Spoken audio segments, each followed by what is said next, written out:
dipanggil hati.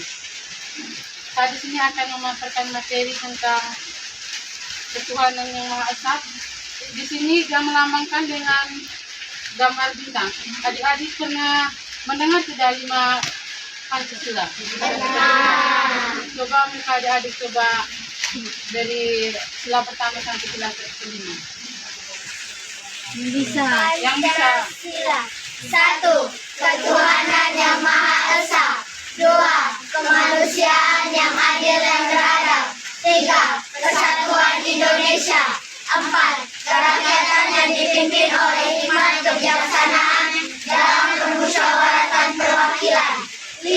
Keadilan sosial bagi seluruh rakyat Indonesia. Oke. Jadi sekarang arti dari ketuhanan yang Maha Esa itu simbol sila pertama Pancasila yaitu ketuhanan yang Maha Esa. Lambangnya adalah bintang.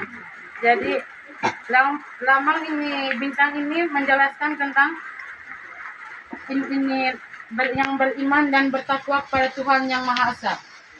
Jadi sifat-sifat dari ketuhanan yang Maha Esa ini adalah nilai dari ketuhanan yang Maha Esa. Misalnya 1, dikatakan bermoral kalau bangsa Indonesia mempunyai sifat murah atau pemurah.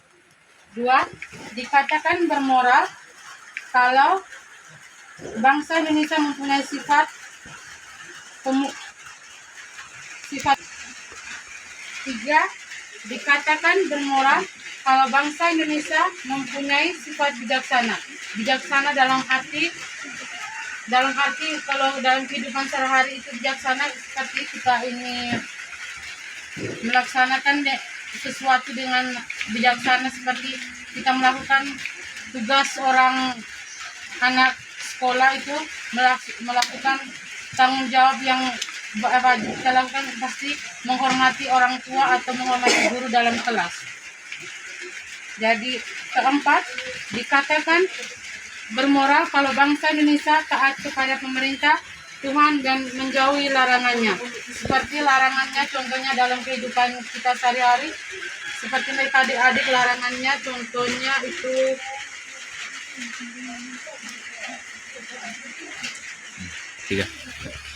contoh konkretnya larangannya di dalam keluarga atau di masyarakat itu seperti larangannya seperti harus jangan ini ya.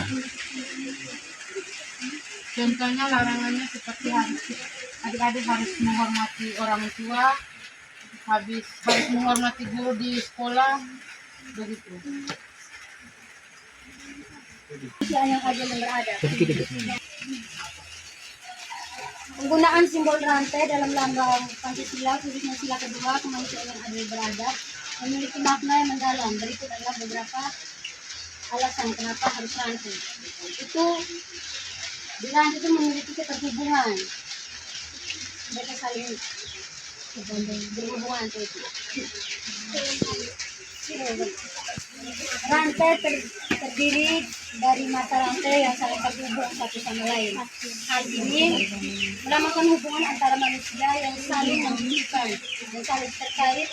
Setiap orang adalah bagian dari satu kesatuan yang utuh, yaitu masyarakat. Kita tidak bisa sendiri, kita membutuhkan orang lain. Terus persatuan. Rantai yang utuh menunjukkan persatuan dan kesatuan bangsa. Setiap mata rantai memiliki peran yang sama pentingnya dalam membentuk kekuatan yang kokoh. Terus keadilan.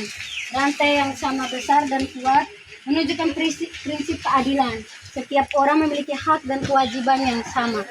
Tidak ada satupun mata rantai yang lebih penting dari yang lain. Jika setiap orang saling mendukung dan bekerja sama, maka bangsa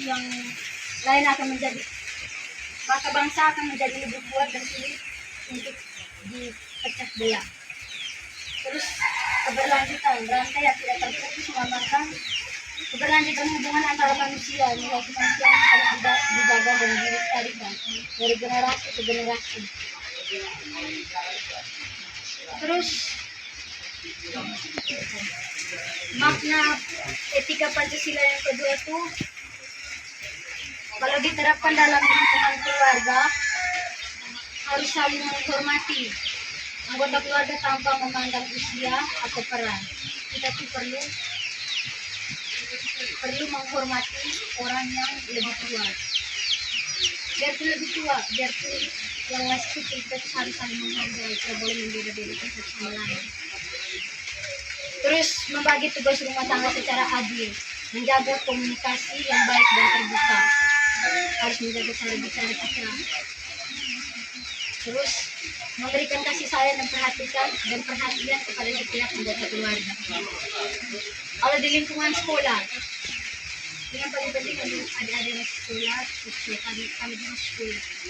Terus saling menghargai teman, guru dan staf sekolah. Harus teman semua. Harus saling menghargai, jangan teman-teman. Terus tidak membedakan teman berdasarkan latar belakang, jangan membeda-bedakan latar belakang. Dengan maksudnya agama yang berbeda. Terus apa ya? Maksudnya kalau kaya atau miskin, jangan membeda-bedakan. Dan yang paling apa tuh biasa warna kulit rambut biasa. Kau keriput kau apa biasa begitu kan di sekolah kan? Ya tidak kau hijau biasa begitu tuh. Benar tidak? Nah, terus bekerja sama dalam kelompok. Kalau ada tugas kelompok tuh kau tuh jangan merasa diri kita jangan sendiri, harus berbagi dalam kelompok, harus dengarkan apa bagaimana, dengarkan argumen teman-teman lain juga tuh. Terus menolong teman yang kesulitan. Contoh kalau baik adik-adik, perkenalkan, nama saya Mbak Ea.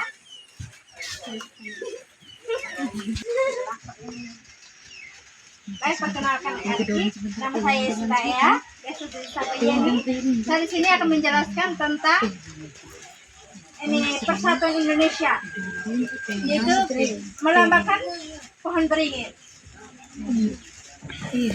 Ini adik-adik tahu pohon beringin itu merupakan lambang sila berapa?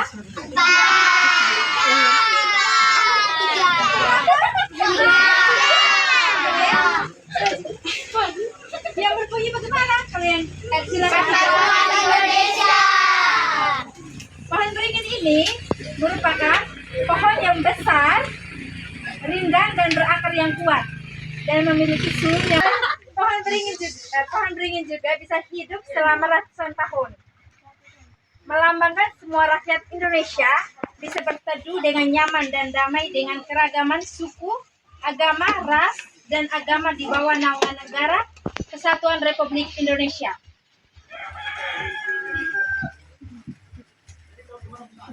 Persatuan Indonesia ini memiliki nilai-nilai yang terkandung di dalamnya. Seperti yang pertama, mengutamakan kepentingan golongan di atas kepentingan pribadi. Seperti contoh kita ambil tuh kayak RT, dia kan mementingkan masyarakat dibandingkan kepentingan pribadi. Yang kedua, mengembangkan sikap rela berkorban dan cinta tanah air. Yang ketiga, memiliki semangat Bhinneka Tunggal Ika. Itu tuh walaupun berbeda-beda tetap satu juga. Itu kayak kita memiliki berbagai suku, ras, perbedaan yang ada di sekitar kita, kayak perbedaan agama, warna kulit, ini suku. Kita kan datang dari berbagai daerah toh, jadi kita satu.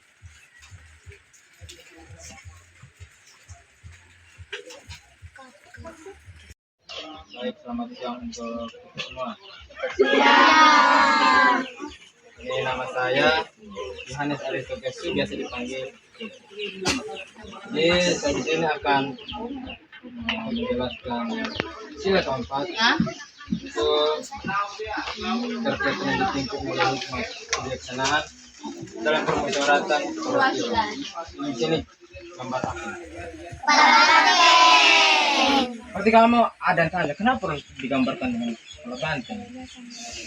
Kenapa coba harus digambarkan? Ada yang tahu? Angkat tangan. Yang menjawab. Kenapa jadi apa? Terima kasih. Tidak terima. Kenapa jadi? Ini ada yang ini tadi dia jawab. Apa yang betul? Apa? Ada yang ini dia. Salah terima apa? Berapa salah? Kira ada yang salah. Nanti berapa gol paling banyak? Oh.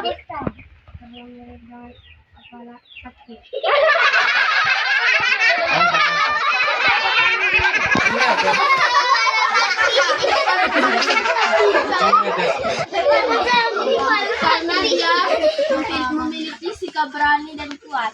Bagus. Ada lagi yang jawab? Saya karena melambangkan keberanian. Mantap. Itu. Ada lagi? Jawab dulu. Ini kalau jangan jawab paling banyak saya kasih gula-gula satu satu.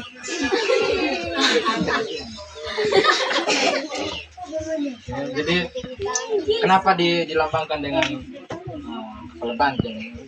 Kepala banteng itu kalau ada waktu itu ada lihat di internet itu banteng itu dia selalu kumpul. Dia selalu dia dan di teman-teman selalu kumpul. Jadi itu ibaratkan dengan kita tuh masyarakat Indonesia itu sekarang ini ketika kita tuh biasa dinamakan dengan musyawarah. Ada tahu musyawarah tidak?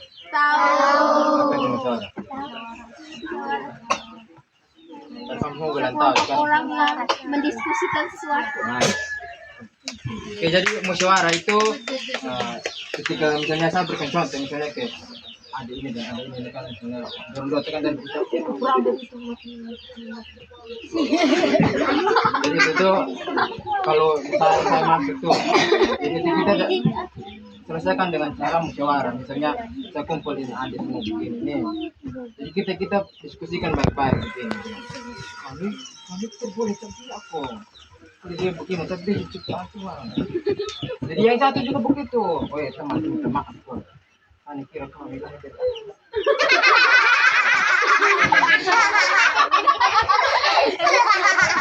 Jadi ini kita nih harus menerapkan ini benar-benar. Ini etika dari ini nih supaya kita tuh menghargai sesama kita. Misalnya kita dalam musyawarah itu kita kan berdiskusi toh.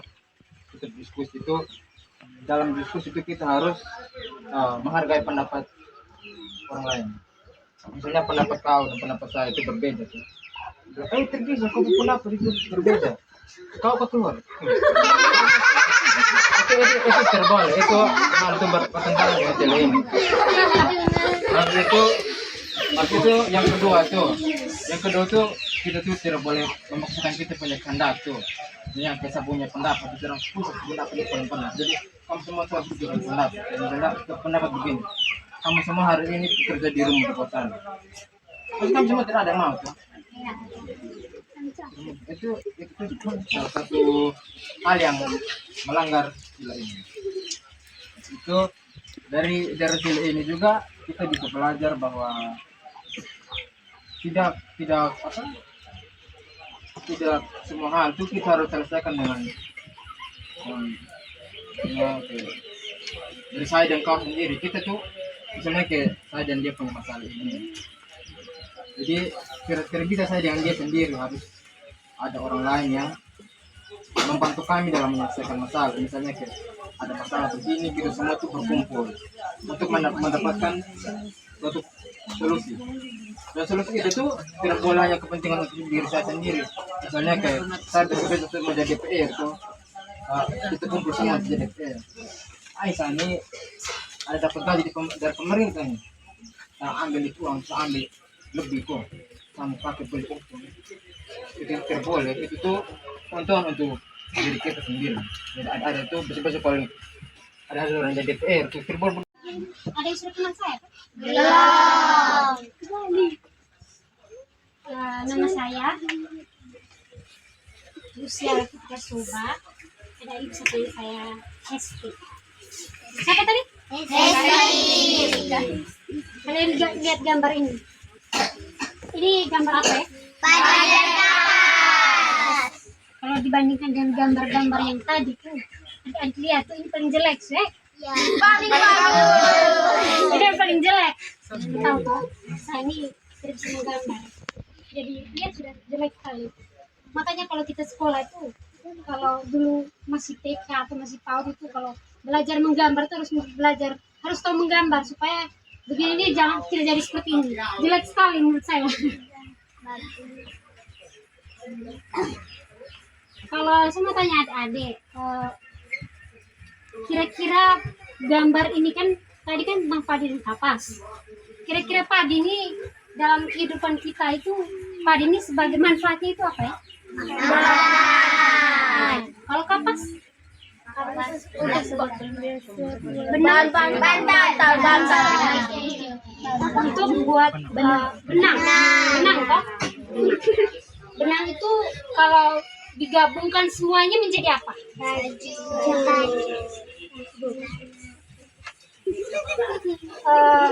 Dalam Pancasila, padi dan kapas ini menggambarkan tentang keadilan, yaitu sila kelima Pancasila.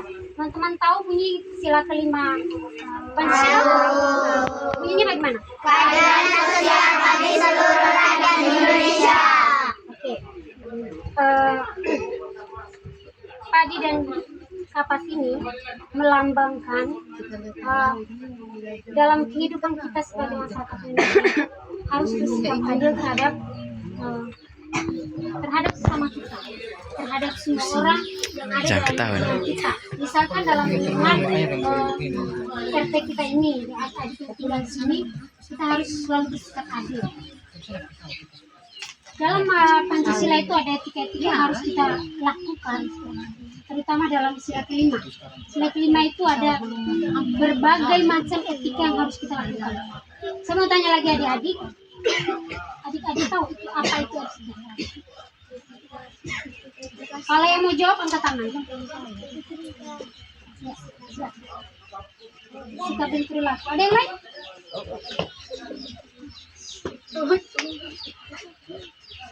Ada yang lain? Ada yang bisa jawab etika itu apa? Etika dan etika. Apa itu etika? Jawab tuh. Bisa. Nah, silakan. Sikap. Oke. Bagus. Nama siapa? Ada nama siapa? Novi. Ada Novi bilang etika itu sikap. Sebenarnya dia bukan hanya tentang sikap, tapi itu dia lebih kepada sikap-sikap yang harus kita buat supaya semua orang tuh merasa bahwa dihargai. Yang pertama itu dikatakan bahwa kita itu mempunyai etika. Yang pertama itu kita harus bersikap adil terhadap diri kita sendiri dan terhadap sesama kita. Saya mau tanya adik-adik lagi, pernah tidak adik-adik bersikap adil terhadap diri sendiri? Nah, sebutkan salah satu contohnya bagaimana bersikap secara adil. Ya, silakan. Sopan belum terlalu. Maksudnya sikap yang Kita harus bisa membagi waktu untuk diri kita sendiri. ya bagus. Mau sekali jawabannya.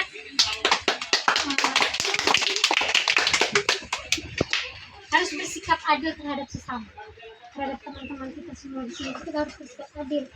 Tadi Adi bisa jelaskan bagaimana caranya kita supaya bersikap adil terhadap teman-teman kita. Salah satunya adalah dengan cara ketika kita mengeluarkan atau kita sedang belajar bersama, belajar kelompok, itu yang harus kita lakukan adalah mendengarkan teman-teman kita ngomong, teman-teman kita bicara, kita dengar. Terus seperti saat ini, kalau kami sementara mempresentasikan, adik-adik bisa mendengarkan kami, itu adalah sikap adil. Sikap adil di mana adik-adik menunjukkan bahwa adik-adik itu bersikap adil terhadap kami semua yang ada di sini. Yang ketiga itu, bisa di etika dalam Pancasila yang ketiga itu, yaitu kita semua harus bersikap adil terhadap semua makhluk hidup ini. Ada di tahu tuh makhluk hidup ciptaan Tuhan tuh ada berapa? Tiga. Ada bisa jawab? Tiga. Apa-apa? Manusia, Hewan, tumbuhan. Manusia, hewan, dan tumbuhan. Jadi kita sebagai manusia, adik-adik tahu, sebagai manusia itu kita adalah makhluk yang paling mulia, di mana kita itu merupakan gambaran dari Tuhan. Yaitu kita, sifat kita semua, perilaku kita itu menunjukkan sifat Tuhan kepada kita. Jadi yang harus kita lakukan adalah selalu bersikap adil terhadap makhluk-makhluk yang lain. Misalkan kalian semua di rumah kan ada peliharaan-peliharaan. Ya. Jadi yang harus kita lakukan itu adalah kasih makan peliharaan, terus ini seandainya. Jadi pernah tidak ya kalau seandainya ayam masuk dalam rumah, usir, buang pakai batu, lempar pakai batu, pernah kan? Ada yang bisa kasih mati toh? Ada tidak? Pasti ada kan?